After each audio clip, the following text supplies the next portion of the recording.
What if I told you there are honest ways to outrun light without breaking physics, building a warp drive, or summoning paradoxes? Give me 60 seconds and I'll flip your intuition. You can't beat light in a vacuum, but you can beat the light the world actually uses. Light trapped in glass, slogging through water, or painted across the sky as moving spots and shadows. Today, we'll build a toolbox of legal tricks that beat light locally, save time globally, and never violate the one rule the universe enforces. Information cannot travel faster than light in empty space. Start with one sentence that protects your sanity.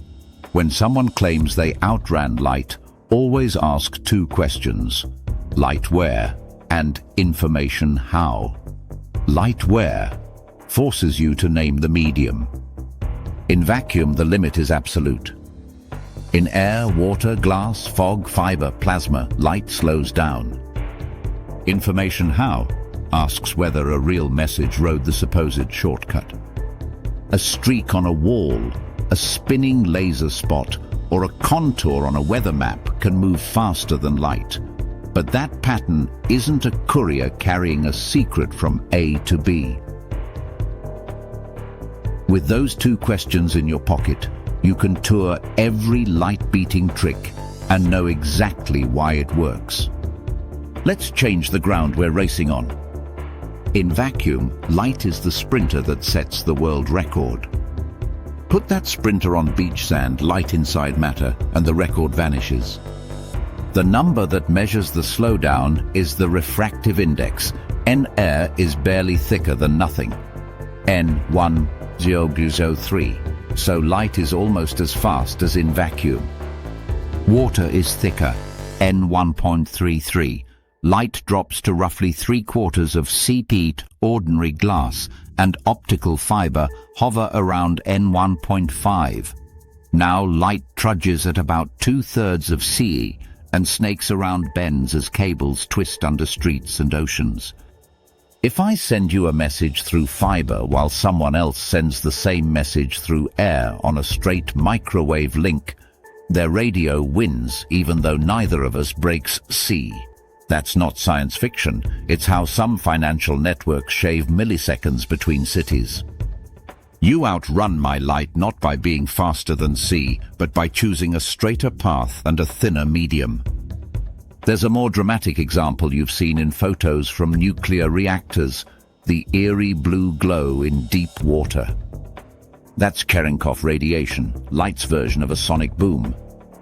Electrons born in nuclear reactions rip through water faster than light can travel through that same water. Not faster than C divided by 1.33 the water speed. When they outrun the local speed limit, they throw a shock cone of photons, a V-shaped wake of blue. It looks like they broke the universe. They obeyed it exactly. The lesson is deliciously simple. Beat light in a medium, and beautiful things happen, and the cosmic cop doesn't write a ticket. Now twist the idea. Don't just change the medium, change the road length. Fiber rarely goes straight. Rights of way curve. Trenches detour. If city A and city B are 800 kilometers apart as a crow flies, a fiber path might be 900 or 1,000 kilometers long, and slow the beam inside to roughly 2/3 of CA. Chain of line-of-sight radio dishes can trace a near-straight chord through air at essentially C. The radio arrives first. You outrun light by beating the path that glass forced on it. Geometry plus materials, that pair wins an astonishing number of races. What about the viral claim that you can sweep a laser dot across the moon faster than light? You can. Spin your wrist quickly, and the spot slashes across the lunar surface at a calculated speed that can exceed C by whole multiples. But ask the two questions. Light where? In vacuum to the moon, then scattered off dust. Information how? No one patch of lunar regolith is relaying a message to the next patch. The moving spot is a sequence of unrelated events. Fresh photons hit fresh places in order. The thing that moves is a pointer, not a package. You can make that pointer, or a shadow on a far wall, or the intersection line of two sweeping planes, go superluminal. No causality broken, no message delivered faster than C, just a pattern sprinting across a canvas. There's a subtler way to fool yourself, wave packets with tricky definitions of speed. Physicists talk about phase velocity, group velocity, and signal or front velocity. The phase, the ripples inside a wave train, can move faster than C without carrying information. The group, the envelope that looks like the pulse, can even be engineered to advance, delay, crawl, or appear to jump in a quirky medium. Beautiful slow light experiments have coaxed pulses down to bicycle speeds and even stopped light by storing the pulse pattern in a cloud of ultra-cold atoms, then releasing it later. Mesmerizing. But the signal, the very first non-zero wiggle that could carry brand new information, never outruns C in vacuum. It's the front that enforces cause before effect. So when you hear, "we stopped light," smile. What stopped was the group envelope and its energy by trading identity with atoms. The cosmic speed limit never blinked. Let's play with flowing media to feel another legal trick. Imagine light inside moving water. To someone on the riverbank, the downstream beam crawls a little faster than in still water, the upstream beam a little slower. This Fresnel drag effect, the river tugging the boat, lets you skew arrival times in clever instruments and navigation systems. You haven't broken C, you changed your frame. Now put those beams on a loop and compare the phases. You built a Sagnac interferometer, the beating heart of ring laser gyros that can feel Earth's rotation. You didn't outrun light here, you learned to use its stubborn honesty about motion to measure the world. Zoom out to the universe itself. Cosmology grants you a weird get-out-of-jail card, expansion. Galaxies far enough away recede from us faster than C, not because they're rocketing through space, but because new space appears between us and them. Locally, no atom exceeds C. Globally, distances grow faster than light can cover. That's why we speak of horizons we can never see past. In this sense, some things outrun light because the finish line runs away faster than any runner can chase. No messages arrive from beyond that line. This is another form of light wear, light across an expanding metric, where straight lines are slippery and speed limits are local promises, not global. There's an even more mischievous astronomical illusion, superluminal jets. We observe blobs in the relativistic jets of certain galaxies that seem to crawl across the sky faster than light. Geometry is the culprit. A bright knot moves almost directly toward us at just under C, emitting light as it goes. Each new photon starts closer to us than the last one had to travel, and the sideways projection of that motion looks faster than C. The knot itself never breaks the limit. Your eyeballs are being punked by triangles. Now let's switch from exotic to practical, because the whole point of this video is to hand you tools you can actually use. Tool 1. When speed matters across land, avoid glass if you can. Free space laser links and microwave relays in air, when weather allows them, get you near C with straighter paths. That's why some backbones combine fiber for reliability with air links for speed on critical legs. Tool 2. When you can't avoid glass, use better glass. Lower index fibers and hollow core fibers that guide light mostly through air inside a glass cage can claw back precious microseconds without leaving the cable trench. Tool 3. Flatten geometry. A straight conduit beats a serpentine conduit even if both are fiber, and a shallow angle through the crust beats a long coastal meander if you're laying undersea cable. The fastest networks on Earth are love letters to Euclid. But beating light isn't only for networks, it's for your intuition. Take medicine. Ultrasound images travel at the speed of sound in tissue. MRI signals traverse copper at a fraction of C. Optical instruments push photons through fiber at 2/3 of C. Sometimes the best way to shorten a procedure isn't a faster machine. It's a shorter path from sensor to brain. Process the data at the edge, not at a distant server across a slow link. You outrun light by keeping the loop tight. Take buildings. The alarm that flashes the exit route across a wall can be deceivingly slow if the display sits behind glassy bottlenecks. A simple radio beacon in open air can trigger local lights faster than a signal that detours through a cable maze. In emergencies, cutting path length and avoiding slow media matters more than squeezing tiny percentages out of electronics. Ask light where every time you connect two rooms. Take space missions. Deep space antennas talk to probes across vacuum at sea, immutable. But the routers, switches, and storage that prep the signal live in racks and cabinets threaded with copper and glass, slow media in cramped, curvy paths. Optimizing those paths buys milliseconds that help track and steer under tight windows. Ground systems outrun light, not by outrunning the beam to Mars, but by outrunning their own plumbing so the beam leaves Earth a heartbeat sooner. Let's go back to the pool of Cherenkov blue and pull out two deeper lessons you can use on anything hard. First, choose your battlefield. Electrons don't beat light everywhere, they beat it in water. When you're losing, ask if you're racing on your opponent's best surface. A conversation by text might be a fiber slog. A walk outside might be open air near sea. A plan that crawls through approval layers is glass. A prototype on your desk is air. Beat the bottleneck by changing the medium. Second, learn to recognize pattern versus package. If a result looks impossibly fast, check whether it's a moving spotlight, a shadow, an intersection, or an envelope. Most miracles that smell like cheating are choreographies that never moved a message. We should also confront the myths head-on, because the internet loves the phrase, faster than light.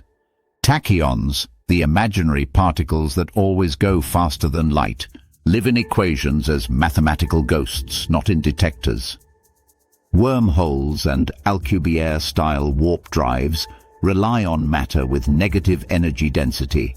We don't know how to produce in usable amounts, and even their friendliest versions dodge causality problems only under delicate constraints.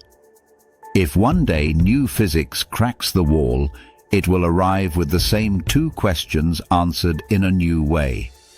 Light where? We'll say, still vacuum. And information how? We'll say, safely. Until then, everything you can really do lives inside the toolbox we're building. There's a gorgeous corner of that toolbox where speed isn't the goal, timing is. Interferometers measure distance by comparing phases of light that have taken slightly different paths. The faster path isn't about beating C, it's about keeping the phase honest. Gravitational wave detectors like LIGO bounce light down vacuum tubes to keep the medium friendly and the path clean. The light pulses themselves never exceed C, but the experiments live or die on not letting slow glass, air currents, or temperature gradients add random delay. When precision matters, we don't try to outrun light. We remove everything that could slow it in messy, unpredictable ways. Let your imagination breathe for a minute. If you could design a city for speed of light sanity, what would you change? Emergency networks would talk in air where possible and fall back to fiber only when weather blocks them. Control rooms would bring the computation to the sensors. not haul every photon to a glass labyrinth and back. Trading floors, love them or loathe them, already live by these rules. The shortest, straightest, airiest path wins. Hospitals could quietly copy that discipline for alarms and telemetry.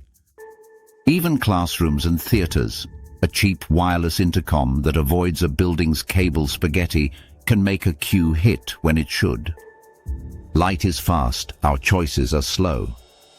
Now let me give you an intuition pump you can carry into any conversation. When someone brags about a superluminal trick, picture a race between 3 runners on different tracks. Runner A is light in vacuum on a straight line. Runner B is light in glass on a curvy path. Runner C is a pattern, say a spotlight, skipping across the stands. C will seem to streak at impossible speeds, but C never runs the track. It's a laser pointer fooling your eye. B will plod and detour. A will win any fair race over the same track. But if the finish line only cares who touches a remote button in the stadium first, the best strategy might be to send a radio signal through air on a straight path, rather than a fiber through tunnels. You didn't outmuscle A, you outsmarted B. The stadium still worships A's record, you just chose a smarter route. Why do these distinctions matter? Because the world increasingly lives on latency, not just bandwidth. A video stream forgives 50 Ms, a robot arm steering a needle does not.